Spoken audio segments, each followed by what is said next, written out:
আন্তর্জাতিক চুক্তি বা আইন যদি কোনো সরকার করে, তাহলে এই সংস্কার কমিশনের সিদ্ধান্ত হয়েছে সেই চুক্তি এবং আইন কোন দেশের সাথে করা হলো, আমেরিকা, ইউরোপ, ভারত, চীন, রাশিয়া, সেই চুক্তিগুলো আপার হাউস এবং লোয়ার হাউস উভয় পক্ষে সেই চুক্তির বিষয়ে সরকারকে বলতে হবে এবং অনুমোদন হতে হবে।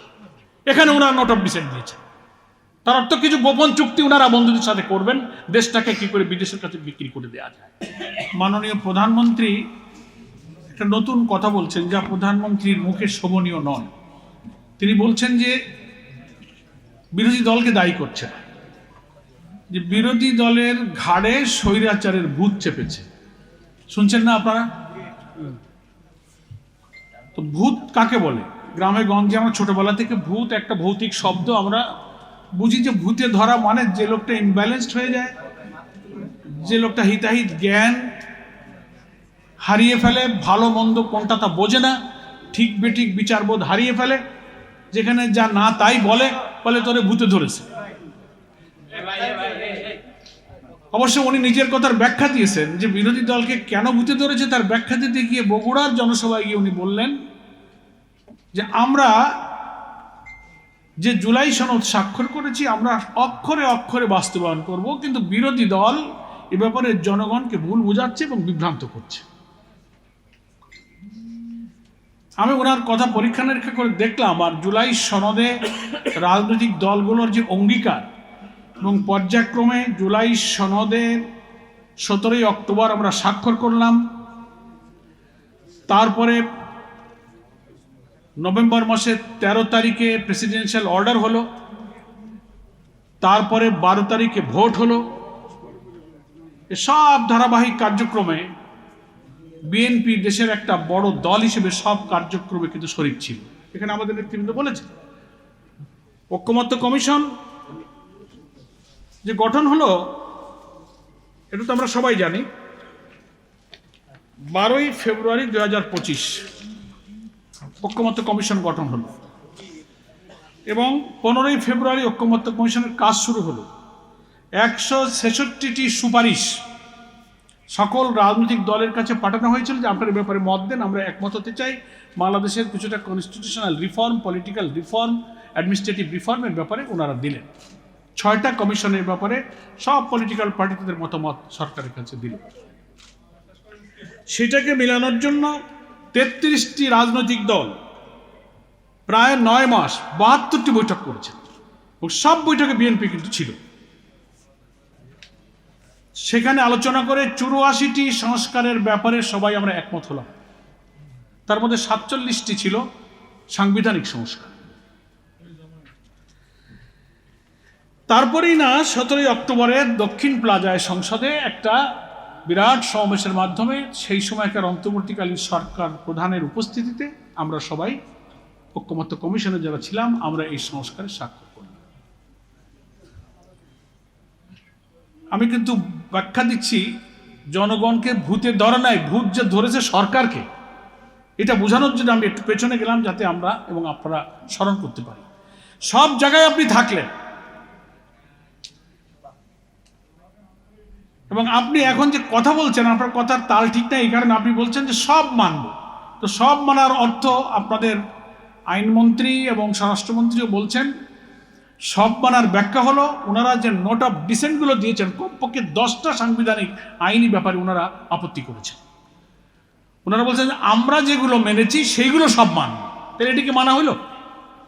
আমরা যেগুলো মেনেছি, অর্থাৎ 10টা ইম্পর্টেন্ট ব্যাপারে ওনারা নোট অফ ডিসেন্ট দিয়েছেন, সেইটা বাদে ওনারা সব মানবেন। তো এটার জন্য সালিশ লাগে না, তাহলে তো আপনার কথাই মানা হলো।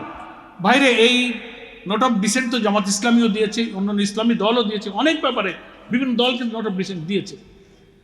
তা আমরা তো সেই নোট অফ ডিসেন্টের ব্যাপারে শক্ত হয়ে বসে থাকিনি। ঐকমত্য কমিশনের যে 84টি বিষয়ে আমরা একমত হয়েছি, তার 8টা 10টা ইম্পর্টেন্ট ব্যাপারে বিএনপি নোট অফ ডিসেন্ট দিয়ে বলে। নোট অফ ডিসেন্ট কি? What is called note of dissent? Dissent মানে হচ্ছে আপত্তি। আপত্তি, তা আপত্তি অর্থ কি? 33টা রাজনৈতিক দলের অধিকাংশ একমত হয়ে গেলে একটা দুইটা দল যদি তার সাথে ভিন্ন মত পোষণ করে, সেটা একটা নোট অফ ডিসেন্ট, অর্থাৎ দ্যাট ওয়াজ রেকর্ডেড, এটা রেকর্ড থাকবে যে আপনি এটার ব্যাপারে ভিন্ন মত দিয়েছেন, এটা একটা রেকর্ড হওয়ার ব্যাপার। তার অর্থ এই না যে আপনি সকলের অধিকাংশের সিদ্ধান্ত মানবেন না। নোট অফ ডিসেন্টের অর্থ তারা দুনিয়ার সমস্ত সংবিধান বিশেষজ্ঞ, পৃথিবীর নানান পশ্চিমা দেশ, ব্রিটেন গণতন্ত্রের দেশ বলে পরিচিত, সব জায়গায় আপনি নোট অফ ডিসেন্টের ব্যাখ্যা নেবেন। তাদের কথা হচ্ছে একটা মিটিংয়ে, একটা ফোরাম, একটা অথরিটি যদি 10 জন বসে, তো একটা লোক যদি ভিন্ন মত পোষণ করে, তার ভিন্ন মতটা ওখানে রেকর্ড করে রাখে, এটাই রেকর্ড হয়ে থাকবে। তার অর্থ না এই যে আপনি ভিন্ন মত করেছেন আর 9 জনের লকই আপনি 9 জনের মতই আপনি উপেক্ষা করবেন, এটাকে নোট অফ ডিসেন্ট বলেন। 33টা দল মিটিং করেছে, আপনি একটা জিনিস মানেননি, ব্যাস ঠিক আছে, ওটা লিখিত থাকলো, ইতিহাসে যুগ যুগ ধরে স্বর্ণাক করে লেখা থাকবে যে বিএনপি এটা মানেনি। তার অর্থ বাকি 31-32টা দলকে আপনার কথাই শুনতে হবে। এটা সারা দুনিয়ার কোনো নোট অফ ডিসেন্টের ব্যাখ্যা না। আপনি আদালতের কাছে নোট অফ ডিসেন্টের ব্যাখ্যা চান, এই যে আদালতে যখন আপিল ডিভিশনে জজ রায় দেয়, তারপরে আপনার হাইকোর্টের বড় বড় বেঞ্চে রায় হয়, 3 জনের 4 জনের যখন জাস্টিসরা কোনো বেঞ্চে রায় দেয়, একজন বিচারপতি নোট অফ ডিসেন্ট দেয়, দ্বিমত করে। তার অর্থ কি, উনি দ্বিমত করলেন বলেই কি রায় হয় না? বাকিদের সংখ্যাগরিষ্ঠ বিচারপতির রায়ে কিন্তু তখন রায়টা হয়ে যায়, উনি ভিন্ন মত পোষণ করেন। এখন ওনারা বলছেন আমরা এটা ভিন্ন মত পোষণ করেছি, এইটা বাদে আমরা সব মানি।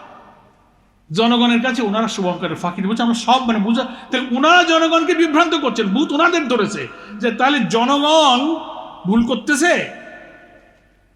কিন্তু ভুল যে আপনারা করছেন, আপনারা আপনাদের কথার উপরে ঠিক থাকছেন, বরং জনগণ বলতেছে যে আপনি যে নোট অফ ডিসেন্ট দিয়েছেন, কখন দিয়েছেন? ঐক্যমত্য কমিশনের বৈঠক চলাকালে দিয়েছেন। সেটা 17ই অক্টোবরের এই বইতে লেখা আছে। তার 1 মাস পরে যে প্রেসিডেন্সিয়াল অর্ডারটা হয়েছে, সংবিধান সংস্কার আদেশ নিয়ে একটা রাষ্ট্রপতির আদেশ হয়েছে, সে আদেশটা কবে হয়েছিল? 13ই নভেম্বর, তার গেজেট আছে। সেইখানে বলা আছে একই দিনে গণভোট হবে, জাতীয় ভোট হবে। সেই আদেশের ভিত্তিতে আমি পড়ে শোনাই যে ওনারা যে ভুল বোঝাচ্ছেন জনগণকে, যে গেজেটে গণভোটের আদেশটা জারি হয়েছিল, সংসদ নির্বাচন অর্থ এই আদেশ জারির অব্যবহিত পরে অনুষ্ঠিত জাতীয় সংসদের সাধারণ নির্বাচনকে বুঝাবে, গেজেটের এই দফাতে বলা হয়েছে। আর গণভোট অর্থ এই আদেশ জারির অব্যবহিত পর অনুষ্ঠিত জাতীয় সংসদ নির্বাচনের দিন এই আদেশ অনুসারে গণভোট অনুষ্ঠিত হবে। আমরা ওই দিন বিএনপির এই ফাঁকিটা বুঝেছিলাম, যেটা আজকে নেতৃবৃন্দ বললেন যে গণভোটটা আগে হতে হবে। আগে হলে এই প্যাচটা কিন্তু লাগলো না। আগে হলে তখন এই সংবিধান সংস্কারের আদেশের জন্য গণভোটের রায় যখন হায় জয়যুক্ত হলো, তখন রাষ্ট্রপতিকে এই সংস্কার পরিষদের অধিবেশন তখন আহ্বান করতে হতো। তারপরে এই জুলাই সনদের রায়টা আইনি ভিত্তি পেত, তফসিলে অন্তর্ভুক্ত হতো, তারপরে জাতীয় নির্বাচনে ভোটটা হতো, যারা মেজরিটি আসতো তারাই সরকার গঠন করত। ওনাদের মধ্যে এই অন্তরে ফাঁকি ছিল যে এটা আগে হইলে এই জটিলতা হবে, তখন সংবিধান সংস্কার পরিষদ গঠন হবে, বৈঠক ডাকতে হবে, জুলাই সনদ পাস হবে, তখন আমাদের আর কোনো পথ থাকবে না। এই জন্য ওনারা আগে কিন্তু এই গণভোটটা করতে দেন। অথচ আমরা তখন 8 দল ছিলাম, জামাত ইসলামী সহ সবাই বলেছিলাম যে না, গণভোটটা আমাদের আগে করে নিই। আজকে প্যাচ লাগানোর জন্য ওনারা সবাই মিলে অন্তর্বর্তী সরকার যুক্তি দেখালেন, টাকা পয়সা খরচ হবে, 2 বার ভোট করার দরকার কি, একদিনে দেন। আমরা বলেছিলাম আগে দেন, তাহলে গণভোটের ব্যালটে কি কি বিষয় থাকছে জনগণ ভালো করে বুঝুক, দেখে শুনে তার মতামত দিন। সব নিয়ে গেলেন আপনারা একদিন। এখন ওনারা এই 8টা গুরুত্বপূর্ণ ইস্যুতে একমত নয় বলে ওইটা বাদ দিয়ে মানবেন, তো ওটা বাদ দিলে কি হয়? ওই কর্তৃত্ববাদী, ফ্যাসিবাদী, দুর্নীতিবাদ যে সরকারকে আমরা বিদায় করেছি, সংবিধানের গুরুত্বপূর্ণ 10টা সাংবিধানিক বিষয়ে ওরা আপত্তি করেছেন। এবং এটা যদি এই জুলাই সনদে ঐক্যমত্য কমিশনও একমত হয়েছে, ওনারা বাদে আমরা একমত হয়েছি, এটি যদি না মানা হয় তাহলে এই সংস্কার, এই জুলাই সনদের কোনো মূল্য হবে না, আবার সেই রাষ্ট্র কিন্তু কর্তৃত্ববাদী ফ্যাসিবাদের দিকে যাবে। আমি সেই 10টা পয়েন্ট একটু বলি ছোট্ট করে, যে কি কি ওনারা মানছেন। এই জুলাই সনদ যে প্রকাশিত বইটাতে আপনারা পাবেন, আমি শুধু পয়েন্টটা দিই। প্রথমে ওনারা মানতে চাচ্ছেন না, 10টা ইম্পর্টেন্ট পয়েন্ট বলি, নোট অফ ডিসেন্ট। একটা হচ্ছে প্রধানমন্ত্রী যদি উনি হন কেউ, তাহলে তিনি দলীয় প্রধান থাকতে পারবেন। সবাই একমত হয়েছে, ওনারা এটা মানবেন। কারণ দলীয় প্রধান না থাকলে দলকে তো নিজের মত মতো গাইড করা যায়, কর্তৃত্ব। সেকেন্ড, তত্ত্বাবধায়ক সরকারের ব্যাপারে যে ব্যাপারে আমরা একমত হয়েছি তার একটা সিস্টেমের ব্যাপারে ওনারা আপত্তি করেছে, সে পদ্ধতির ব্যাপারে ব্যাখ্যা সাপেক্ষ। উচ্চ কক্ষ যেটা আপার হাউসের সবাই বলেছে পিআর পদ্ধতিতে হতে হবে, ওনারা নোট অফ ডিসেন্ট দিয়েছে। পিআর পদ্ধতি তো আমরা সবাই বুঝি, প্রপোর্শনাল রিপ্রেজেন্টেশন সিস্টেম, সংখ্যানুপাতিক পদ্ধতিতে। আমরা যে ভোট পেয়েছি বিরোধী দল, সেই ভোটের ভিত্তিতে উচ্চকক্ষের 100 আসন ভাগ হবে। তাহলে আজকে দেখা যাচ্ছে যে আমরা প্রায় 40-42টা আসন পেয়ে যেতাম বিরোধী দল, ভাগ হতো। এখন ওনারা বলছেন যে না, এটা প্রাপ্ত আসন সংখ্যার ভিত্তিতে উচ্চকক্ষের আসন বন্টন হবে, তাতে তার অর্ধেক 21-22টার বেশি বিরোধী দল পাবে না। তাহলে ওখানে ওনারা বাকি 80টা পেয়ে যাবেন, ওখানে মেজরিটি হবেন, যা ইচ্ছা তাই করতে পারবেন। এই জন্য ওনারা এই উচ্চকক্ষের পিআর পদ্ধতিতে ওনারা নোট অফ ডিসেন্ট দিয়েছেন। আর্টিকেল 70 গঠনতন্ত্রের সংবিধানের যে ইম্পর্টেন্ট একটা আর্টিকেল, যে একজন member of parliament floor cross করতে পারবেন না অর্থ বিল আর আস্থা ভোট। সেখানে ওরা আরো কিছু বাড়তি বিষয় দিয়ে তার মত প্রকাশের অধিকারটাকে আরো নিয়ন্ত্রণের ব্যাপারে এখানে নোট অফ ডিসেন্ট দিয়ে রাখছেন। আন্তর্জাতিক চুক্তি বা আইন যদি কোনো সরকার করে, তাহলে এই সংস্কার কমিশনের সিদ্ধান্ত হয়েছে সেই চুক্তি এবং আইন কোন দেশের সাথে করা হলো, আমেরিকা, ইউরোপ, ভারত, চীন, রাশিয়া, সেই চুক্তিগুলো আপার হাউস এবং লোয়ার হাউস উভয় কক্ষে সেই চুক্তির বিষয়ে সরকারকে বলতে হবে এবং অনুমোদন হতে হবে। এখানে ওনারা নোট অফ ডিসেন্ট দিয়েছেন। তার অর্থ কিছু গোপন চুক্তি ওনারা বন্ধুদের সাথে করবেন, দেশটাকে কি করে বিদেশের কাছে বিক্রি করে দেওয়া যায়, যা আগে হয়েছে। এই 5টা হচ্ছে গুরুত্বপূর্ণ আইনি বিষয়। আর 5টা হলো গুরুত্বপূর্ণ সাংবিধানিক পদে, 5টি পদে নিয়োগের ব্যাপারে ঐক্যমত্য কমিশন যে সিদ্ধান্ত এবং আমরা একমত সেখানে নোট অফ ডিসেন্ট দিচ্ছেন। দেখেন কি কি পদ। একটা হচ্ছে চিফ জাস্টিস, দেশের প্রধান বিচারপতি নিয়োগের যে পদ্ধতির ব্যাপারে সব দল যা বলেছে সেখানে ওনারা একটা ভিন্ন মত পোষণ করেছে। সুপ্রিম কোর্টের জাস্টিস, সুপ্রিম কোর্টের বিচারক নিয়োগ করতে তার পদ্ধতিতে ওনারা নোট অফ ডিসেন্ট দিয়েছেন। 3, পাবলিক সার্ভিস কমিশন, যেটা সরকারি চাকরি বাকরি ক্যাডার সার্ভিসে যায়, পিএসসি যেটাকে বলে, সেই পিএসসির চেয়ারম্যান নিয়োগের যে পদ্ধতি, সেই কমিশন গঠনের পদ্ধতির ব্যাপারে কমিশনে যা বলেছে আমরা যাতে রাজি হয়েছি, ওনারা তাতে নোট অফ ডিসেন্ট দিয়েছেন। তারপর অডিটর জেনারেল, কন্ট্রোলার জেনারেল, দুর্নীতি দমন কমিশনের চেয়ারম্যান, যেটাকে অ্যান্টি কারাপশন কমিশন বলা হয়। এই 5টা সাংবিধানিক পদ, কনস্টিটিউশনাল পোস্ট, যেটা কর্তৃত্ববাদী শেখ হাসিনা সরকারের সময় ছিল, প্রধানমন্ত্রী যা ইচ্ছা করবেন রাষ্ট্রপতিকে সেই পরামর্শ দেবেন, উনি প্রজ্ঞাপন জারি করে এই 5টা সাংবিধানিক পদে প্রধান বিচারপতি, সুপ্রিম কোর্টের বিচারক, পিএসসি, অডিটর জেনারেল এবং অ্যান্টি কারাপশন কমিশনের এই চেয়ারম্যান নিয়োগ হতো, প্রধানমন্ত্রীর ইচ্ছাই হতো। এখানে সব ঐক্যমত্য কমিশন হচ্ছে না, এটা হতে পারবে না।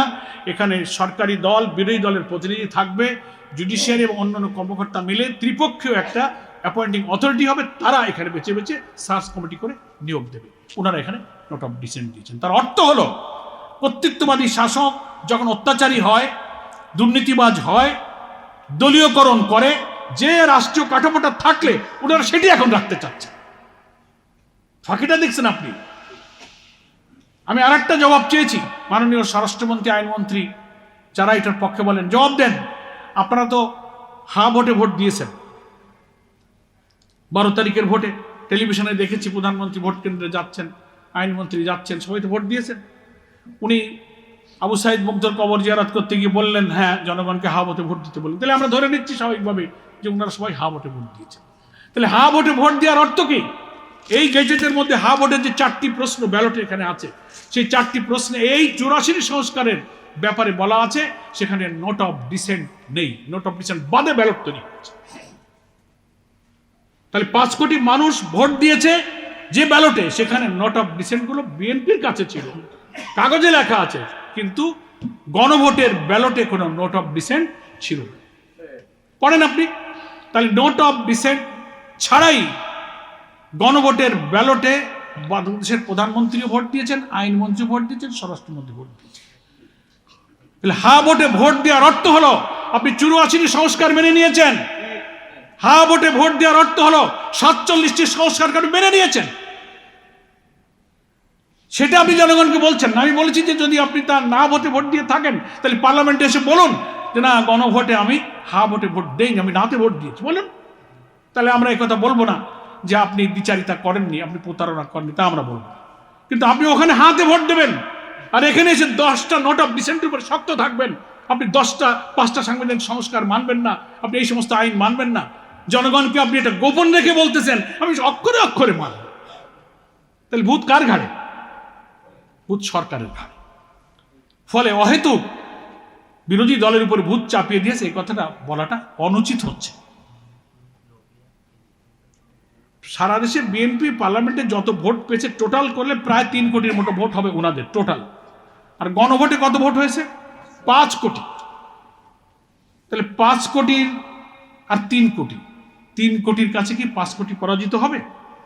আপনি যদি বলেন যে না আমরা জনগণ ম্যান্ডেট পেয়েছি, আমরা জনগণ রিপ্রেজেন্ট করেছি, ঠিক আছে, যদি ধরেই নিই, যদিও এটা জনগণের সভরেন পাওয়ার না, পার্লামেন্টকে সবাই সভরেন বলে না, সমস্ত আইন বিশ্লেষক, আদালত সবাই বলছে জনগণ হচ্ছে sovereign, will of the people is sovereign, জনগণের অভিপ্রায় হচ্ছে সবচেয়ে সর্বোচ্চ আইন। তো 5 কোটি জনগণ ভোট দিয়ে আপনার নোট অফ ডিসেন্টকে খারিজ করে দিয়েছে। 5 কোটির কাছে 3 কোটি পরাজিত, আপনার নোট অফ ডিসেন্ট গণভোটে টেকে নেই। তাহলে আপনাকে কি করতে হবে? এই গণরায়ের প্রতি সুবিচার করতে গেলে, সম্মান জানাতে গেলে, যে ব্যালটে ভোটে আপনি হাতে দিয়েছেন ওই ব্যালটের বর্ণিত সংস্কারগুলো আপনাকে মানতে হবে। তাইলে বোঝা যাবে যে না আপনার কথা আর কাজের ঠিক আছে। আপনি শুধু সহজে বাঙালিকে বুঝা দেবেন আমরা সব মানবো, মানে জনগণ যেন বিরোধী দলকে ভুল বোঝে, দেখো আমরা সব মানি, ওনারা আবার 11 দল করেন, ওনারা আন্দোলন করবেন, মিছিল করবেন, সেমিনার করবেন, গোল টেবিল করবেন, বিক্ষোভ করবেন, ওনারা মাথা খারাপ হয়েছে। না, মাথা আপনাদেরই খারাপ হয়েছে, আপনারা জনগণ আপনারাই ভুল বোঝাচ্ছেন। সেই জন্য একজন মাননীয় প্রধানমন্ত্রীর পক্ষে এটা শোভনীয় নয় যে এত বড় একটা পার্লামেন্টের অপোজিশনকে আমাদের ঘাড়ে ভূত চেপেছে এই কথাটা বলা। আপনাদের যেমন সংবিধান বিশেষজ্ঞ বিদ্যাপতি লেখাপড়া আছে, পার্লামেন্টে যারা 5 কোটি মানুষকে রিপ্রেজেন্ট করছে তারাও লেখাপড়া শিখে সংবিধান বুঝে ওখানে আছে। বিএনপির মধ্যে সংবিধান বিশেষজ্ঞ সিনিয়র লয়ার যারা আপনারা ব্যাখ্যা দিচ্ছেন, এর বাইরে একটা বিরাট বাংলাদেশ আছে।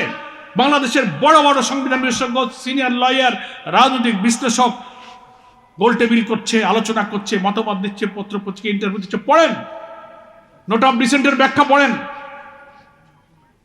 গণভোটের সাবজেক্টে 5 কোটি রায় দিলে তার পজিশন কি হয়, সার্বভৌমের ব্যাখ্যা পড়েন। জনগণের ভোটে পার্লামেন্ট হয়, জনগণ পাওয়ারকে ডেলিগেট করে, সংবিধান এবং শাসন ব্যবস্থাকে কার্যকর করার দায়িত্বটা এমপিরা পালন করে। কিন্তু রেফারেন্ডামে যখন আমভাবে কোনো বিষয়ের উপরে জনগণ ভোট দিয়ে দেয়, তার অর্থ হলো will of the people is sovereign, জনগণের অভিপ্রায় হচ্ছে সবচেয়ে বড় আইন। ফলে 5 কোটি মানুষের আইনের কাছে আপনার পার্লামেন্ট, আপনি কয়টায় নোট অফ ডিসেন্ট দিলেন, এটা এখন মূল্যহীন। তাহলে আমরা তো একথা বলতে পারি যে রাজনৈতিক যে সংকট আছে, খেলাফত মজলিস যে সমাধানের উপায়, গণরায় বাস্তবায়নের করণীয় মিটিং করছে এত এনার্জি সময় নষ্ট করে, এই সংকট তো আপনারা তৈরি করেছেন। আপনারা যে সংকট তৈরি করেছেন, আপনাদের তৈরি করা সংকট আপনাদের কি সমাধান করতে হবে। এটা আপনারা জনগণের কোর্টে বলটা দেবেন না, এই বলটা আপনার কোর্টে আছে, আপনাকে এটা সমাধান করতে হবে। নতুন করে কোনো ক্রাইসিসের দিকে আপনারা যাবেন না। আশা করি আপনারা ইউটার্ন নিয়ে ফেলেছেন, সোজা ইউটার্ন নিয়েছেন, এবং জনগণের জনদুর্ভোগের, জনগণের সংকটকে ওই শেখ হাসিনার মতো দৃষ্টি এড়াবার জন্য নতুন নতুন ইস্যু সামনে আসতেছে, আপনারা নতুন নতুন কথা বলছেন। জ্বালানি সংকটে দেশ শেষ হয়ে যাচ্ছে, পার্লামেন্টে জ্বালানি মন্ত্রী বলেন না তেলের কোনো অভাব নেই, আবার পেট্রোল পাম্পে তো লম্বা লম্বা লাইন। দ্রব্যমূল্য বাড়ছে, রেমিটেন্স কমছে। 2 মাস যে পারেনি ব্যাংক থেকে 44,000 কোটি টাকা আপনারা লোন করেছেন। প্রধানমন্ত্রী আর চারিপাশে যে সমস্ত এমপিরা আছে, সমস্ত বিভিন্ন গবেষণা প্রতিষ্ঠান বলছে শীর্ষ শীর্ষ ঋণ খেলাপিরা আপনার চারিপাশে আছে। হাজার হাজার কোটি টাকা ঋণ খেলাপি পার্লামেন্টে এমপি হয়ে আসছে। আবার ব্যাংকগুলো দখল করে স্বেচ্ছাচারিতা করে দেশের অর্থনীতি যারা ধ্বংস করেছিল, লক্ষ লক্ষ কোটি টাকা বিদেশে পাচার করেছিল, তাদের সাথে গোপনে হাতাত করে সুদবিহীন অর্থনীতির মেরুদণ্ড হিসেবে কিছু ইসলামী ব্যাংক গড়ে উঠেছিল। কম্বাইন্ডলি সেই ব্যাংকগুলোকে ধ্বংস করার দিকে আপনাদের ইচ্ছা মতো যাকে তাকে বাংলাদেশ ব্যাংকের গভর্নর চেঞ্জ করছে, ওকে ওএসডি করো, ওকে বদলি করো, ওকে রিজাইন করো। 2 মাস যে পারেনি সারা দেশে দখল, বদলি, পোস্টিং এগুলো শুরু হয়ে গেছে। এখন এগুলো নিয়ে জনগণ যেন বলতে না পারে, এই জন্য এখন ওই বই একটা হাতে করে নিয়ে জনগণের কাছে ভুল বোঝানোর জন্য এই সমস্ত কথাবার্তা মেহরবানি করে আপনারা বলবেন না। আপনারা জনগণের সংকটটা সমাধান করুন। আইন শৃঙ্খলা পরিস্থিতি চরম অবনতি হয়ে যাচ্ছে। সে আগের মতো আমরা ভেবেছিলাম রাজনীতিতে পরমত সহিষ্ণু হবে, কেউ কারো উপরে হামলা করবে না, আক্রমণ মারামারি হবে না, মানুষ ডেমোক্রেটিক রাইটকে এনজয় করবে, সংবিধানের সভা সমাবেশ মিটিং মিছিল আর্টিকেল 36, 37, 38 যে সমস্ত অধিকারের কথা বলা হয়েছে এনজয় করবে। সেই বাংলাদেশ বোধহয় নতুন ফিরে পাবো। আল্লাহ, এখনই আপনি বিরোধী দলের মিটিংয়ে বাধা দিচ্ছেন, অফিস হামলা করছেন, ভাঙচুর করছেন। গতকালকে চট্টগ্রামে ইসলামী ছাত্র শিবিরের নেতাদের উপরে আপনারা হামলা করেছেন, ভাঙচুর করেছেন।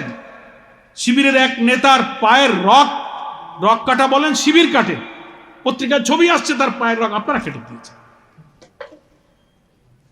তা এখন ব্যর্থতা ঢাকার জন্য সহিংসতা, সন্ত্রাসের দিকে দেশের মানুষকে দয়া করে ঠেলে দেবেন না। বহু কষ্টে অর্জিত জুলাই অভ্যুত্থানের মধ্য দিয়ে একটা পার্লামেন্ট হয়েছে। পার্লামেন্ট হচ্ছে রাজনৈতিক বিতর্কের জায়গা। আসুন আমরা পার্লামেন্টে এটা সমাধান করি। বিরোধী দলীয় নেতারা, এমপিরা, তারা মুলতবি প্রস্তাবের নোটিশ দিয়েছিল এই সংবিধান সংস্কার পরিষদ গঠনের জন্য। আপনি চাইলে এই আলোচনাটা অ্যাকসেপ্ট করে একটা গঠনের দিকে যেতে পারতেন। আপনি 2 ঘন্টার একটা মুলতবি প্রস্তাবের নোটিশ আলোচনা করে আলোচনাটাকে আপনি টকড আউট করে দিলেন, মানে আলোচিত হলো, শেষ, নো রেজাল্ট। সেজন্য ওয়াদা ভঙ্গ করা হয়েছে। যেহেতু আপনারা কমিশনে ছিলেন, স্বাক্ষর করেছিলেন, আর বলেন কি যে আমরা তো এই গণভোট, এটা সংবিধান বিরোধী, এটা সেটা, এই প্রশ্ন করে আমি কথাটা বলি, শেষ করে দিই যে আপনারা তো সব জায়গায় ছিলেন। এই আদেশটা হয়েছে 13ই নভেম্বর, ডিসেম্বর গেছে, জানুয়ারি গেছে, ফেব্রুয়ারি 12 তারিখে ভোট হয়েছে। আপনারা সাংবাদিকরা সাক্ষী। উনারা যে রাষ্ট্রপতির আদেশ মানেন না, গণভোটের ফলাফল মানবেন না, নোট অফ ডিসেন্ট ছাড়া আমরা রাজি হব না, রাষ্ট্রপতির আদেশ অবৈধ, ওনার এখতিয়ার নেই, এখন যেসব কথা বলেন সংবিধান দেখে, আপনার 4 মাসে কোনোদিন কোনো কথা বলেন দেখেন। কোথায় সেই 17ই অক্টোবরে আমরা স্বাক্ষর করেছি, আর ফেব্রুয়ারিতে হয়েছে আপনার ভোট। কোনোদিন তো বলেননি যে না প্রেসিডেন্ট অর্ডার আমরা মানি না, এই সংবিধান সংস্কার পরিষদ আমরা মানি না, এটা বেআইনি, এখানে শপথ নেওয়া যায় না, এটা সংবিধানে নাই। এই কথাগুলো আপনারা 4 মাসে একটা বার নেগেটিভ করেন। যেই ভোট হয়ে গেছে, মেজরিটি পেয়ে গেছেন, পার্লামেন্টে ক্ষমতায় বসে ভাবছেন যে এখন মেজরিটির ভয় দেখাবো। আপনার যে আসনের মেজরিটি, এইটা মেজরিটি নয়। 5 কোটি মানুষ ভোট দিয়ে 3 কোটিকে পরাজিত করেছে, ওটি হচ্ছে মেজরিটি, ওটাই মেজরিটি, ওটি হচ্ছে উইল অফ দ্য পিপল। এই জন্য আমি আহ্বান জানাবো মাননীয় প্রধানমন্ত্রী, খেলাফত মজলিসের আজকের এই গোল টেবিল থেকে সুধীবৃন্দ, আলোচকবৃন্দ অনুরোধ জানাচ্ছে যে আপনারা, পার্লামেন্ট চলছে, এই সেশন এখনো 29 তারিখ সম্ভবত শেষ হবে। এই পার্লামেন্টে আপনি বিরোধী দলকে নিয়ে একটা ওয়ে আউট তৈরি করুন, কিভাবে সংবিধান সংস্কার পরিষদের বৈঠক আহ্বান করবেন, 5 কোটি মানুষের গণরায়, গণভোটের এই ফলাফলকে বাস্তবায়ন করে সংবিধান সংস্কার করে ফ্যাসিবাদ বিরোধী আন্দোলনে সহস্রাধিক মানুষের জীবন, 30-40 হাজার মানুষের রক্তাক্ত ক্ষত চিহ্নের এই দুঃখকে আপনি লাঘব করে জাতিরকে নতুন বাংলাদেশ উপহার দেবেন। দেশকে আর আন্দোলন, আর রক্তক্ষয়ী সংখ্যা থেকে ঠেলে দেবেন না। এই আহ্বান জানিয়ে আমি খেলাফত মজলিসকে ধন্যবাদ জানিয়ে এই গোলটেবিল আয়োজনের মধ্য দিয়ে একটা জনমত যে জাতির কাছে জানানো গেল, সরকারকে বলা গেল, এই জন্য ধন্যবাদ জানিয়ে আমার বক্তব্য শেষ করছি।